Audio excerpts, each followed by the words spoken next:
ओम गण गणपते नमो नमः। श्रीमद् वाल्मीकि रामायण बालकांड नववां सर्ग।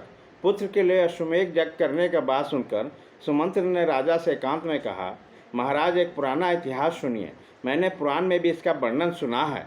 ऋतुजों ने पुत्र प्राप्ति के लिए इसे अश्वमेध रूप का उपाय का उपदेश दिया है, परंतु मैंने इतिहास के रूप में कुछ विशेष बात सुनी है। राजन, पूर्व काल में भगवान सनत कुमार ने ऋषियों के निकट एक कथा सुनाई थी। वह आपकी पुत्र प्राप्ति से संबंध रखने वाली है। उन्होंने कहा, मुनिवर, महर्षि काश्यप के ब्रह्मांडक नाम का एक पुत्र है। उससे भी एक पुत्र होगा जिसकी लोगों में ऋष्य श्रृंग नाम से प्रसिद्ध होगा।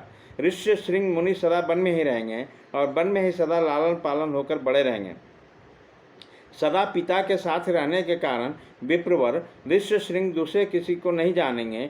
लोक में ब्रह्मचर्य के दो रूप विख्यात है और ब्राह्मणों ने सदा उन दोनों स्वरूप का वर्णन किया है।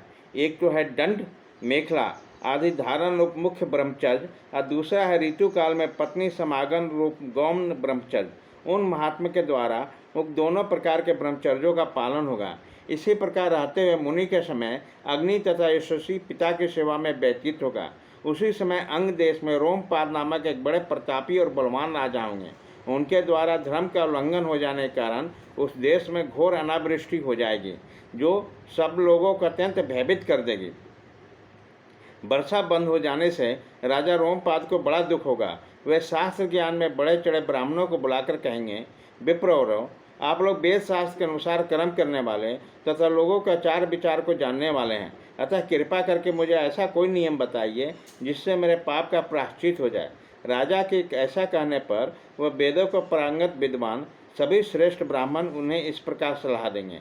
राजन, विमांडक के पुत्र ऋष्यशृंग वेदों के पारगामी विद्वान हैं, भूपाल हैं। आप सभी उपाय से उन्हें ले आइए, बुलाकर उन्हें भली भांति सत्कार कीजिए।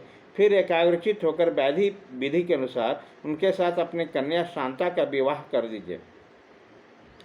उसकी बातें सुनकर राजा इस चिंता में पड़ जाएंगे कि किस उपाय से उन शक्तिशाली महर्षि को यहाँ ला जाए। फिर वह मनुष्य नरेश मंत्रियों के साथ निश्चय करके पुरोहित और मंत्रियों के सत्कार पूर्वक यहाँ भेजेंगे। राजा की बात सुनकर मंत्री और पुरोहित मुंह लटकाकर दुखी हो यो कहने लगे, हम महर्षि से डरते हैं, इसलिए वहाँ नहीं जाएंगे। यो कहकर राजा ने बड़ा अनुनय विनय किया। इसके बाद सोच विचार कर राजा को योग्य उपाय बताएंगे और कहने लगे, हम उन ब्राह्मणों कुमार को किसी उपाय से यहाँ लाएंगे। ऐसा कहने से कोई दोष घटित नहीं होगा। इस प्रकार वैश्यों की सहायता से अंगराज मुनि कुमार ऋष्यशृंग को अपने यहाँ बुलाएंगे। उनके आते ही इंद्रदेव उस राज्य में वर्षा करेंगे। फिर राजा उन्हें अपनी पुत्री शांता को समर्पित कर देंगे। इस तरह ऋष्यशृंग आपकी जामाता हुए, वे ही आपके लिए पुत्र को सुलभ कराने वाली यह कर्म का संपादन करेंगे।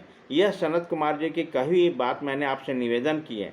यह सुनकर राजा दशरथ को बड़ी प्रसन्नता हुई, जिससे सुमंत से कहा, मुनि कुमार, ऋष्यशृंग को जिस प्रकार और जिस उपाय से बुलाया गया वह स्पष्ट रूप से बताओ। इस प्रकार श्री वाल्मीकि निर्मित आर्ष रामायण आदि काव्य बालकांड में 9वां सर्ग पूरा हुआ।